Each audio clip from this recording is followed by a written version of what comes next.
What is this?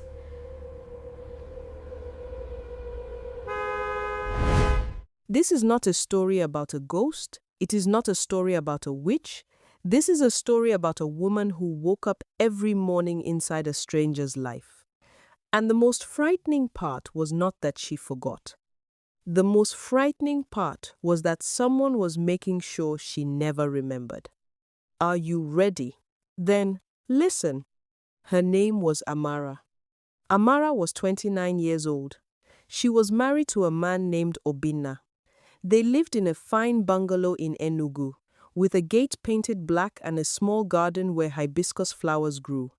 From the outside, it looked like a peaceful home, the kind of home people point to and say, that woman is lucky. But inside that home, something terrible was happening every single day. Every morning, at exactly 6 in the morning, Amara would wake up, and she would not know where she was. She would sit up in bed, look at the white ceiling, look at the man sleeping beside her, and her heart would start beating fast like a drum. She would not know his name. She would not know her own name.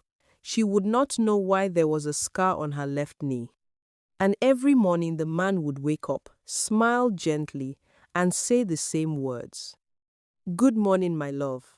You are safe. You are home. My name is Obinna. I am your husband. Your name is Amara. You had an accident 6 months ago. You hit your head. Since then, you forget everything when you sleep. But don't worry, I am here. I will remind you every day. And every morning, Amara would cry. And every morning, Obinna would hold her, bring her tea, show her their wedding album, show her the hospital papers that said she had retrograde amnesia. And every morning, Amara would believe him. Because what else could she do? She had no one else. Or so she thought. Obinna told her that her parents had died long ago, that she had no siblings, that he was all she had. He told her that she used to be a teacher, but now she was resting at home until her memory came back. He told her not to go out alone because she could get lost. He told her not to use a phone too much because the doctor said the screen would make her headache worse. So Amara stayed inside that fine bungalow with its black gate watering the hibiscus flowers, trying to remember a life that disappeared every night. But something was wrong. You know that feeling? That feeling when your spirit is telling you something your mind cannot yet see? Amara started having that feeling in the afternoons. She would be in the kitchen, cooking soup the way Obinna said she liked it, and suddenly a memory would flash. Not a clear memory, a feeling, a smell of another perfume that was not hers.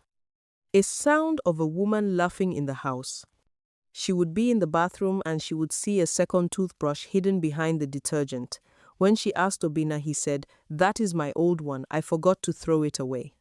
She would be folding his clothes and she would find a receipt for a very expensive gold necklace bought 2 weeks ago. But she never received any necklace. When she asked him, he said, "That is for my sister in Lagos, it is her birthday." But the most frightening thing was the notebook.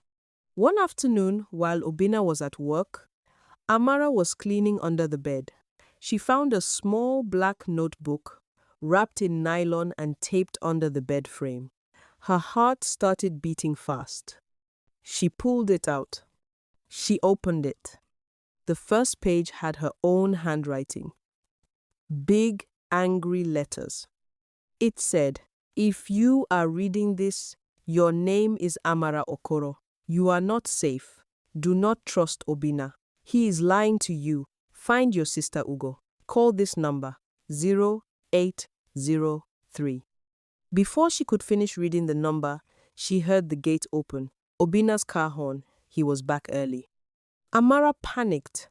She shoved the notebook back under the bed, but she did not tape it well. Her hands were shaking. She ran to the kitchen and pretended to be cutting onions. Obinna entered. He looked at her. He smiled, but his eyes went straight to the bedroom, as if he knew. He went inside. He was there for 5 minutes. When he came out, his face was dark. He said, Amara, did you clean under the bed today? Amara said, No. He looked at her for a long time. Then he said, My love, the doctor said you should not stress yourself with too much cleaning. Come and rest. That night, when Amara slept, she woke up the next morning and remembered nothing, as usual. Obinna said, Good morning, my love, you are safe, you are home. But this time, something was different. The black notebook was gone.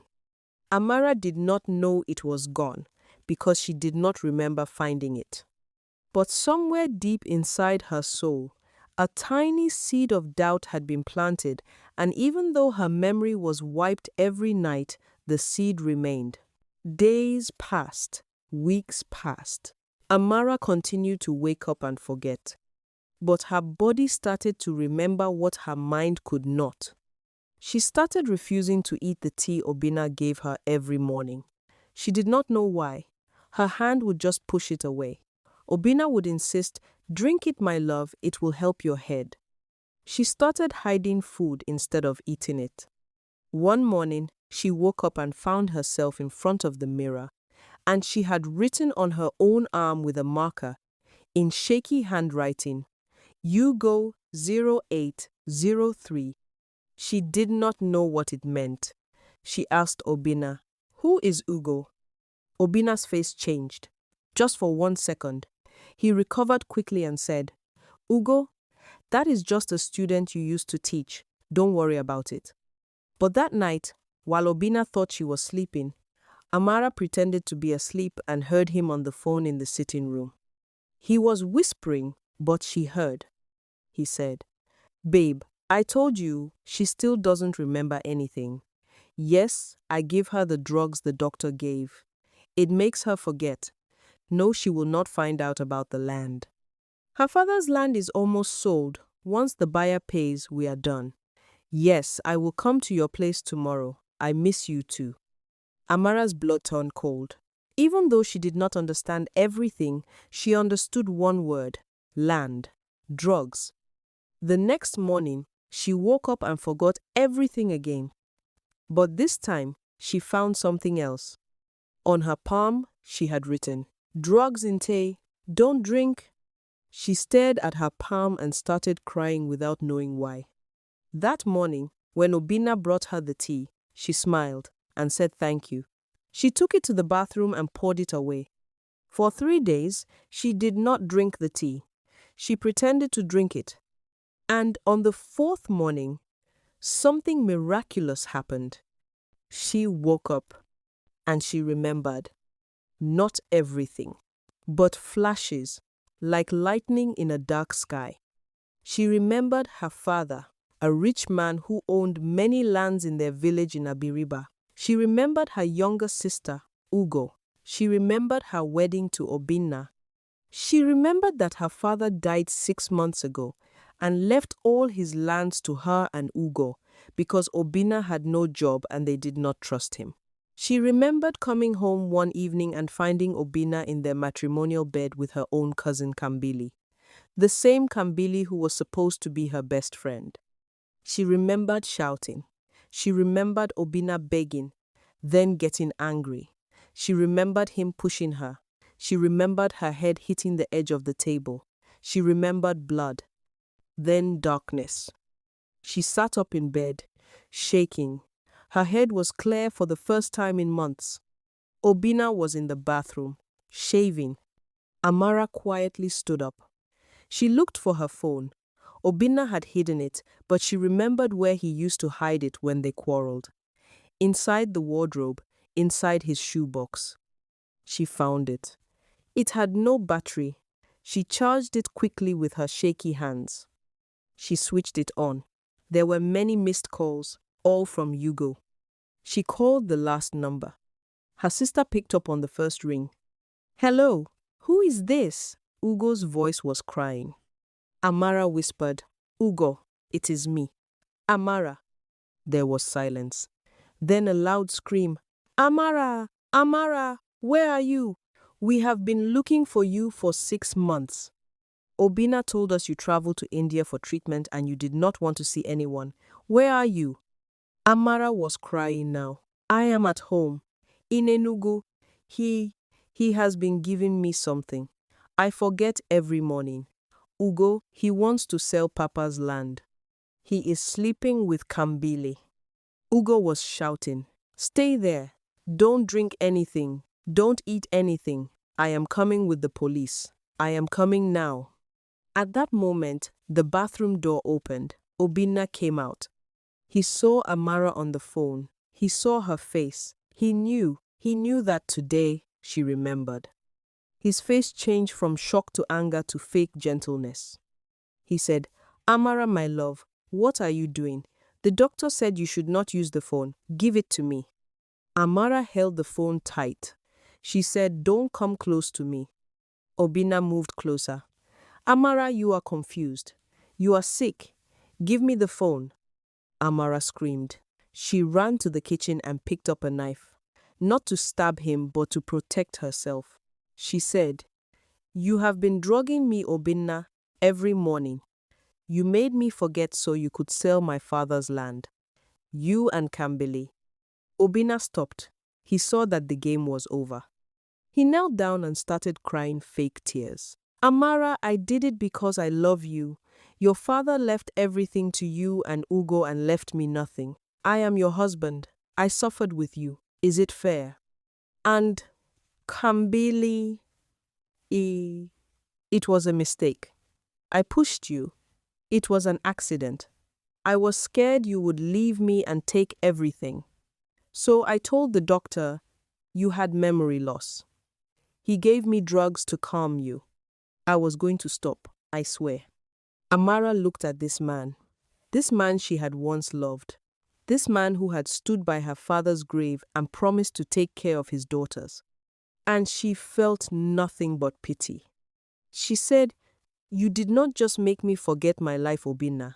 You tried to make me forget who I am, but a daughter of my father does not forget forever.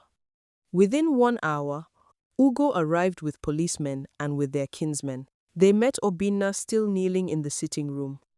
Ugo hugged her sister and they both cried like babies. Obinna was arrested. Later, they found out he had already collected money for 1 piece of land. He had forged Amara's signature. Kambili ran away from the village when she heard police were looking for her. Amara went to the hospital. The doctor there confirmed that Obinna had been giving her a high dose of sedatives that caused temporary amnesia. It would take time, but her memory would fully return if she stopped taking it. And it did return. Slowly, painfully, beautifully. Today, Amara lives with her sister Ugo. She did not go back to that bungalow with the black gate. She sold it and used the money to build a school for girls in her village, named after her father.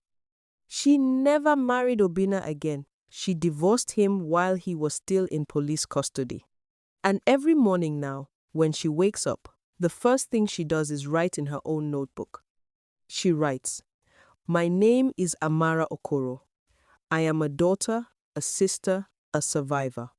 My life belongs to me. No one will ever make me forget again.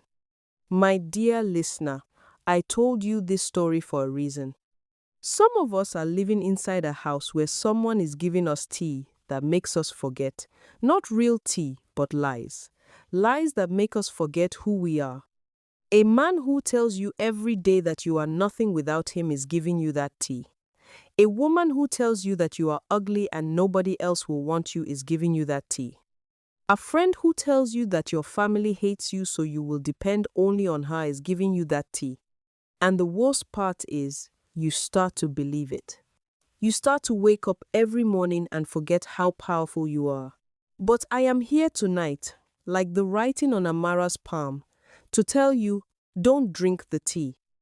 Don't drink the tea of a person who benefits from your forgetfulness.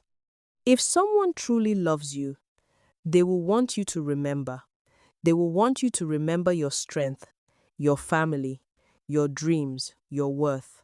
They will not hide your phone. They will not hide your sister's number. They will not make you small so that they can feel big. Check your life tonight. Who is making sure you don't remember who you are. And what will you do tomorrow morning when you wake up? May your memory be restored. May your life be restored. And may you never again forget that you are worthy of real love. This is Jam Jam Tales. If this story kept you awake, if it made you think of someone you need to call, stay with me. Because tomorrow I have another story that will sit with you by this fire and never let you forget again.